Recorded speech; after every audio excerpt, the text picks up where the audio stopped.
You are Locked On UConn, your daily podcast on the UConn Huskies, part of the Locked On Podcast Network, your team every day. Hey, thanks for making Locked On UConn your first listen every day. We are free and available wherever you get your podcasts and on YouTube, part of the Locked On Podcast Network, your team every day. This episode is brought to you by Nissan. Are you the kind of driver that likes to push things a little further? Ever wonder what adventure could be around the next corner? Take the Nissan Rogue, Pathfinder, or Armada and go find your next big adventure. Check them out all today at nissanusa.com. On today's show, we're going to talk about why Donovan Clingan, Kling KONG, is the most impactful basketball player in the country and why he's the key to UConn winning back-to-back titles. We'll talk about that and more on Locked On UConn.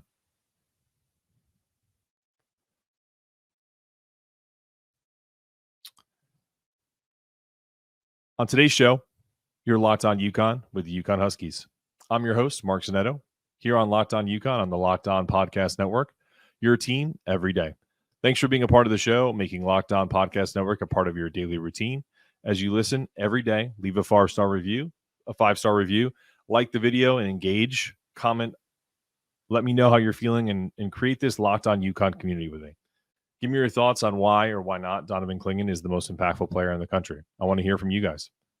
So let's dive into this. Pre-December 20th, UConn was riding high, and Donovan Clingan was healthy.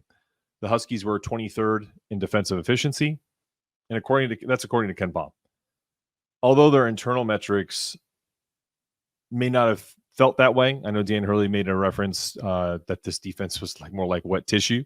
And that could have been a little later, but the reality is I know that coaches don't always feel great about their teams, even when they're playing well. But after Clingan's injury, the defensive efficiency dropped to 45 and then as far as 58th in the country. But since his return, the Huskies head into Seton Hall, a revenge game, with the 18th ranked defensive efficiency rating, according to Ken Pom. And with Kling KONG back in the fold, I think we all know they are likely to even be a tad bit better than that. So let's talk opinion and some bold predictions. You've all heard Dan Hurley say this in press conferences. I know they all feel this way as well, that Clingan is the most impactful player in college basketball. If there was a stat for almost blocking shots, he'd lead the Big East. And what I mean by that is not missing a block, but a guy coming into the lane and making a business decision, making some kind of uncertainty about whether he can get the shot off over the 7'2", 7'3" frame. So I think he would lead the Big East in probably the country in that type of defensive prowess. He also allows the UConn defenders to play more aggressively. When you have that brick wall of defense behind the guards, the forwards that are playing tight defense and getting in people's kitchen, it just leads inevitably to more turnovers, which inevitably leads to more offense and transition. So let's even talk about, for instance, what he provides in small samples, even in a terrible loss for the Huskies at Creighton. The broadcasters pointed this out, but they didn't really dive into what happened after that second foul. So it was about the 15-minute mark in the first half. It's 11-5. UConn's up. At one point, it was 11-3. I mean, anybody that watched that game, you had to feel good in those first 5 minutes of, here we go, we're rolling. It's another road game. We're playing great. We're hitting shots, getting open threes, getting out in transition. But what they didn't point out is that they were covering Creighton's action incredibly well because Clingan was in the game. And what DC allows is them to play drop coverage, right? They don't have to hedge on ball screens. They don't have to jump ball screens like they do with Samson Johnson. They don't have to do that. They have to do that when they play with Alex Caravan at the 5. And honestly, you could audibly hear Dan Hurley at one point say, stay at home, as Stephen Ashworth was doing his best Steve Nash and driving into the lane and then circling around the elbow to try to find someone that was open who wasn't. He had nowhere to go. And this is pre-Donovan Clingan's second foul. So, yes, if you go back to that game and you revisit that House of Horrors, did Cam and Castle get lost on some rotations? Absolutely. And that's a rarity. But it was a glaring example of how much harder it is to play without Clingan than it is to play with him. it's one of those things where we really have to focus on this kid is essentially a legend in the making. He's larger than life, right? You have to look at it from the perspective of UConn's history. How many times has a freshman come in, and was Donovan Clingan the reason that UConn won a national championship last year? No, but he was a huge part of it. So now when you think about a guy like him, a guy like Alex Caravan, Tristan Newton, these people are in uncharted waters. UConn has never been in a situation where they would be considered the favorite or one of the favorites to win a national championship a second time in a row. We've won national championships. Everyone knows about the 5 that we've won, but we've never come back the following year and really kind of dominated the entire year. I'm sure people will comment and give me examples of times that maybe we could have and got upset. But if you even just look at betting numbers, I think we're actually a minus 110 to make the Final Four. That's insanity. It's incredibly difficult to make the Final Four. And for UConn, coming off a national championship where they lost 3 NBA players, and they had a player transfer to St. John's, Naheem Aleem, who played a critical role. They had a guy in Joe Calcaterra, that came off the bench and provided incredible minutes and clutch 3-pointers. It's just one of those things where you just don't see it. You see teams that stick around, like, the last back-to-back champion is the Florida Gators. They had all 5 of their starters come back. And so for me, the interesting part is you got to give a lot of credit to Dan Hurley, because even without Clingan for that 6-game stretch, they went 5-1. And I'm adding the Seton Hall game as the one loss because he played 4 minutes, 5 minutes, whatever it was. And so it's one of those things. Actually, I think it was 10 minutes, but regardless, I think it's one of those things where it's really hard to really quantify what this team has done and how it's not normal. Enjoy this. Enjoy the fact that they are likely going to contend for a national championship. And I say this knocking on wood because I'm superstitious. And when you say things like that, inevitably the other shoe drops. But I think we've been waiting for that for a while. Like, hey, maybe this team will lose 4 or 5 games in the Big East slate, and they just really haven't. They've had a stinker against Creighton. They had a tough one against Seton Hall, and mostly because Donovan was hurt and really didn't understand how to play without him until they had more time to work on it, or they went small. But again, if you can comment, tell me where UConn's had a terrible game. They've had a few interesting games in that 14-game winning streak. I know that some friends on Twitter, or formerly Twitter X now, really have pointed out that UConn almost stops playing offense for 4 or 5 minute stretches when they get leads. And I think that's probably the only thing that you can really point to that we all get frustrated with, right? And so as far as Donovan being impactful, I think, again, he's the key, whether he stays on the floor, his foul trouble woes, his ability to not only affect the offense, but the defense is incredibly, I would say it's underrated. I don't think he gets the credit he deserves for being as impactful of a player as he is. The other part of this conversation is this next game is a Seton Hall Revenge Game. It might as well be Seton Hall Revenge Week, even though it's a Friday. And it's a must win. And we're going to talk about that right after this break.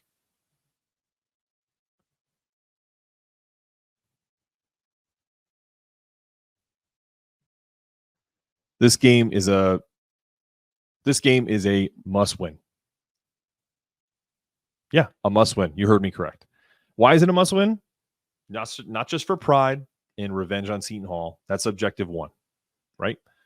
But objective 2 is not allowing yourself to go on a slide, which could arguably start with Seton Hall and then go into one of the toughest stretches of the Big East slate that they've had, 3 games in 6 games. After Seton Hall, you have 4th-ranked Marquette on the road in Milwaukee. Not an easy place to play. And after that, you have Providence, who every UConn fan hates. Respect hates.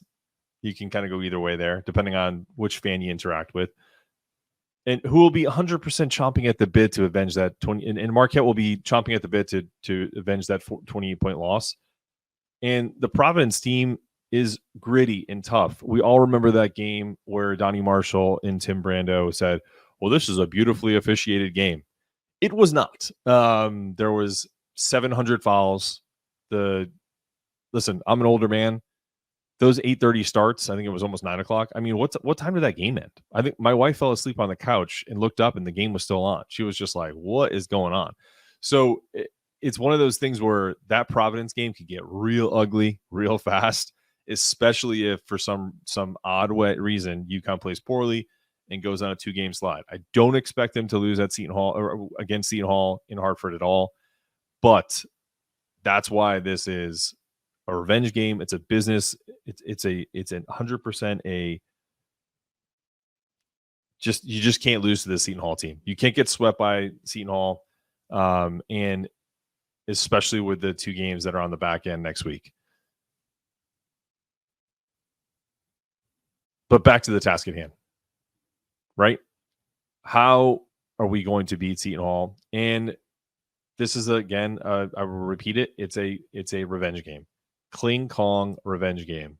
When I was a kid, I saw a funny film. It's not really funny, but if you watch it now, you'll laugh. King Kong Lives. And it had a promo. And it's a beautiful promo. You have seen him before. No one fills the screen like him. He is a legend. He's bigger than life. Now he's back. King Kong lives. Now, go watch that if you haven't seen it. Linda Hamilton from the Terminator's in it. King Kong got an artificial heart. It's just a wild premise. But now Donovan Clingan may not have been coming off of a heart transplant, thank God, but has put his presence back against the team that had many fans thinking we were going to lose about 5 or 6 Big East games in this campaign. Should be accentuated. I love our offense. I love everything about the action that we create, the backdoor cuts, the incredible passing that we do on this team. They share the ball better than almost any team in the country. When I hear people say Kansas is the best passing team in the country, false. When people say Marquette, I heard Seth Greenberg say that the other day, Marquette's the best passing team in the country. Absolutely. UConn is the best passing team in the country because nobody cares who scores. These guys, what do we have? 5 guys averaging double digits? I mean, that says it all. There's a different Big East Player of the Year candidate almost every game.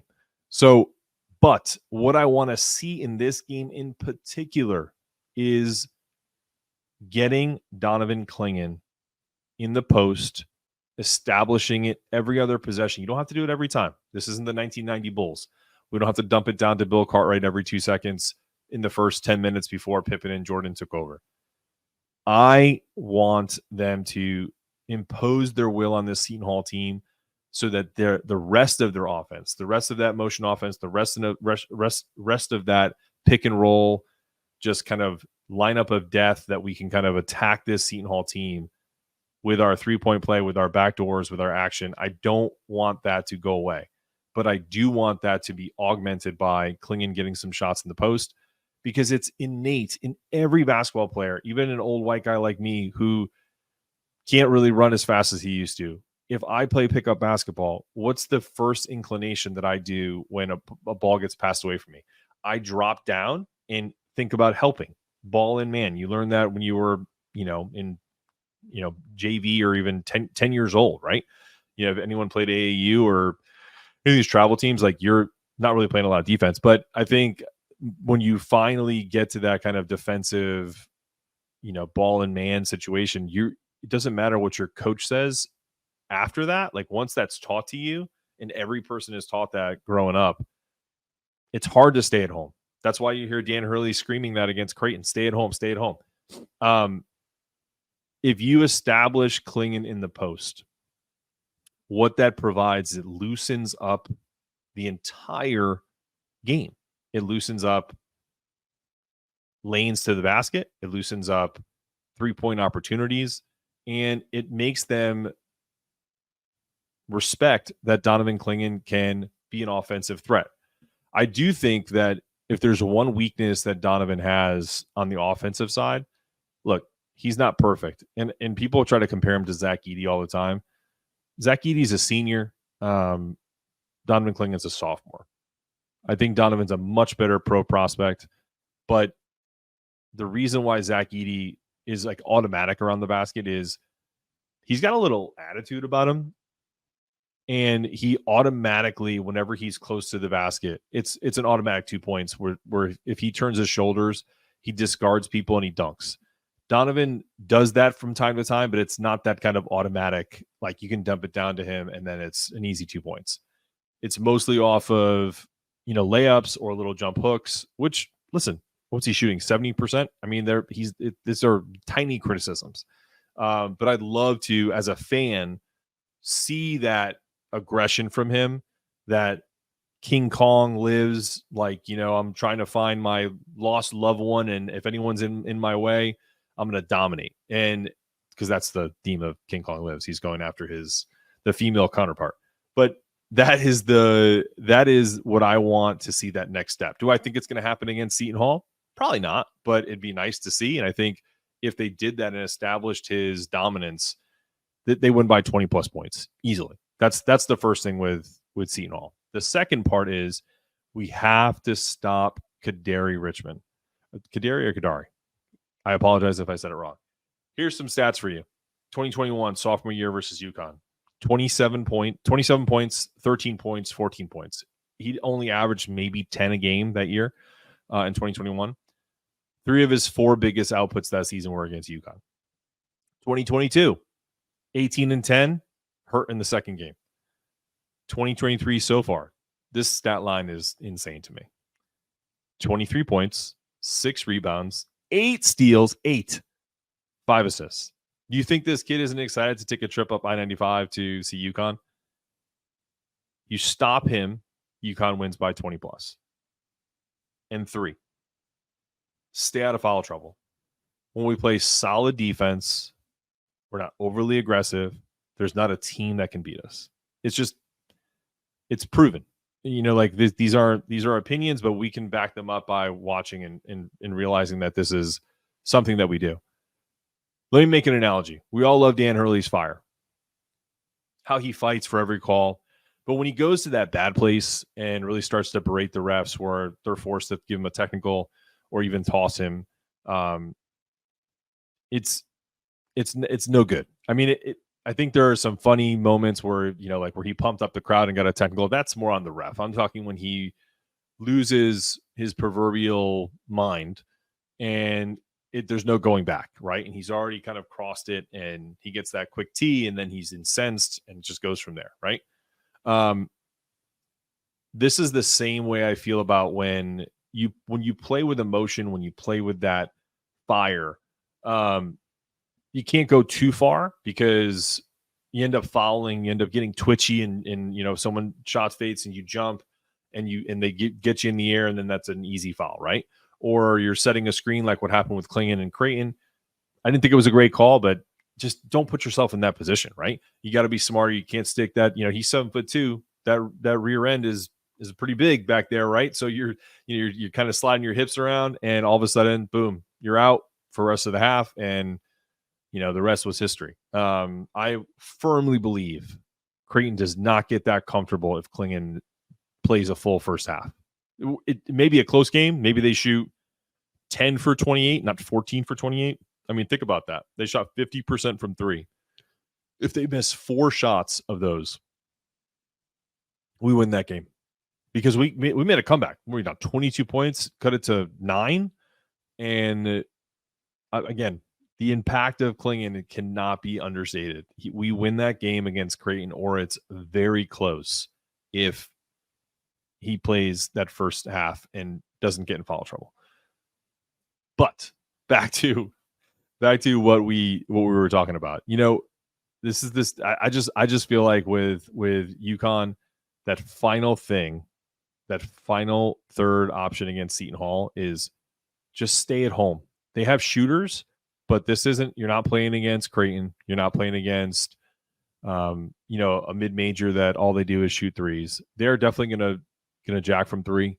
But I would love for them to, if they're gonna beat us, we go back to Kadari Richmond. I would be okay with him going for 30, but we'd shut down everybody else. I am a firm believer of the analytics will tell you that if you can let people, not let, but if you give up, which inevitably you will, one area of the game, which is the more of the mid-range and contested twos, you're going to win more times than not. But if you give up a ton of threes, then you're in trouble. And I think that's where we can revisit, beating this Seton Hall team. So coming up next, we're going to revisit College Game Day and everything that goes with that special night in the Rip Hamilton retirement of his number. It was wonderful to see. Right after this break.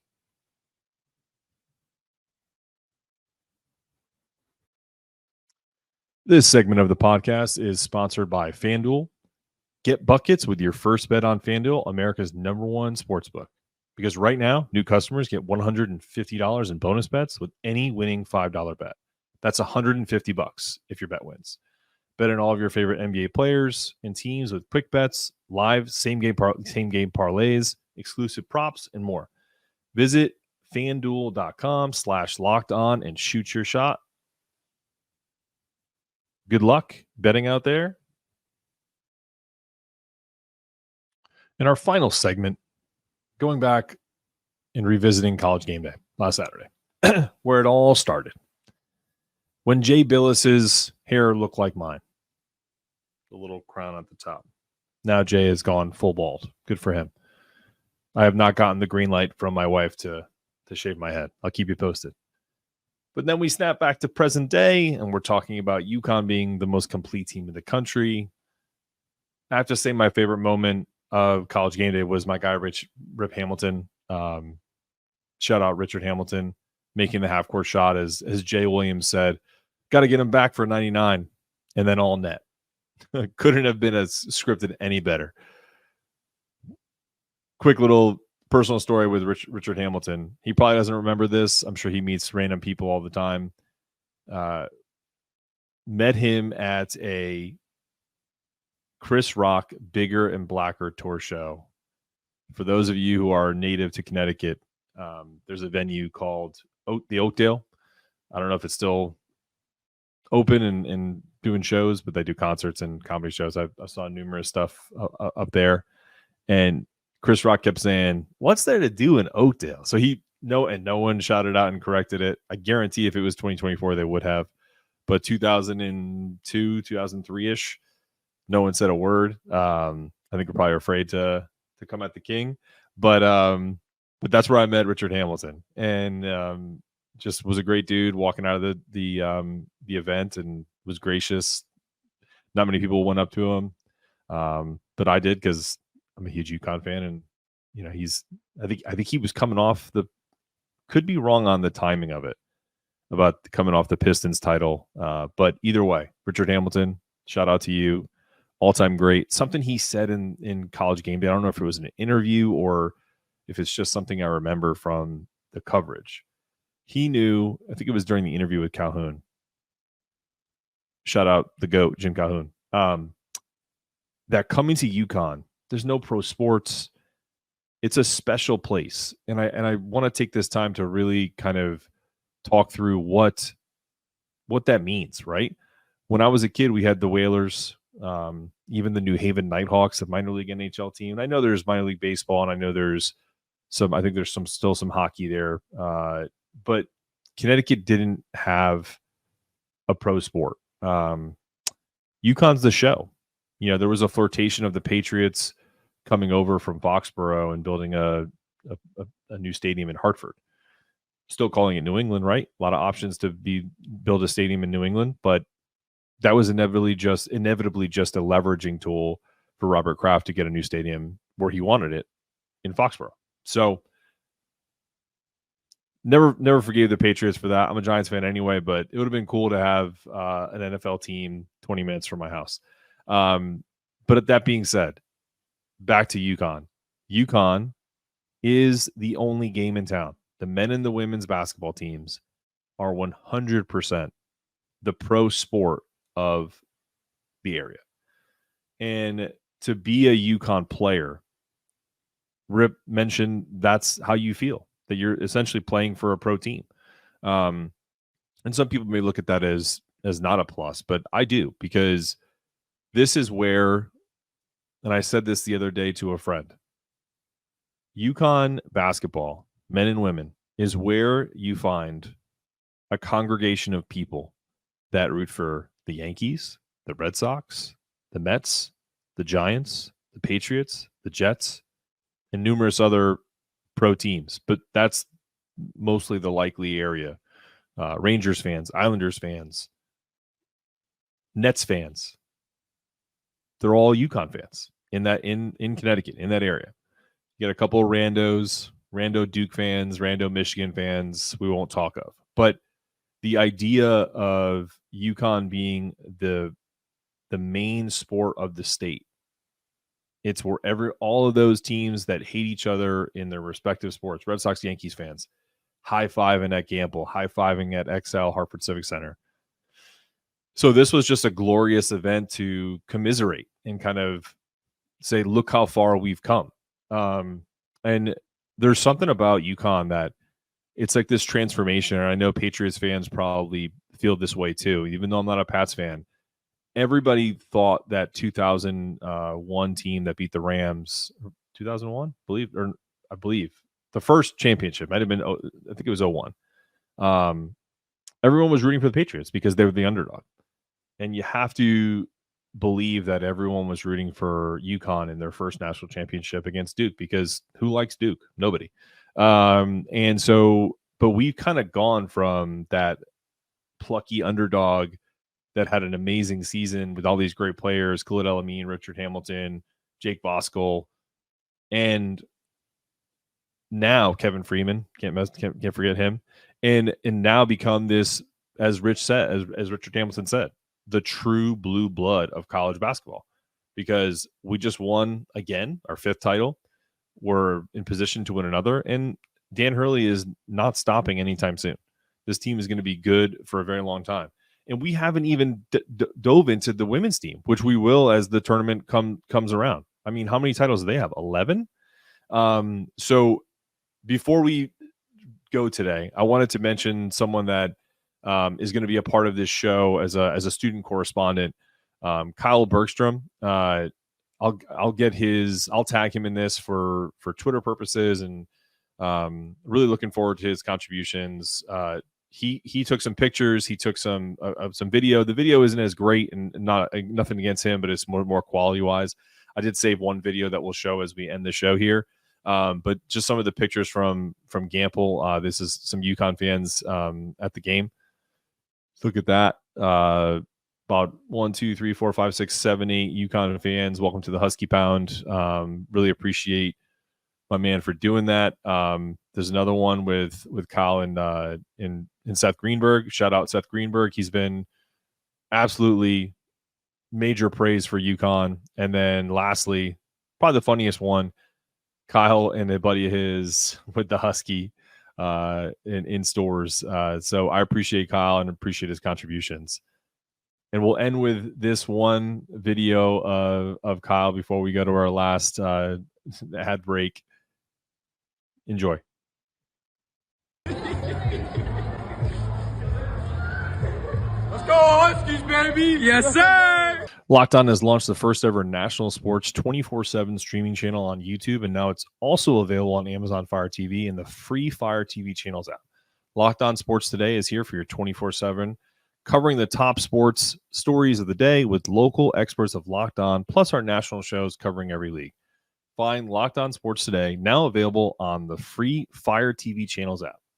Great kid. Connected with him through Twitter. I really appreciate all he's going to do for us in this show to kind of give insight to only a student can bring. So really appreciate everything that he's going with. This has been Locked On Huskies with Mark Zanetto. Look forward to seeing you next time.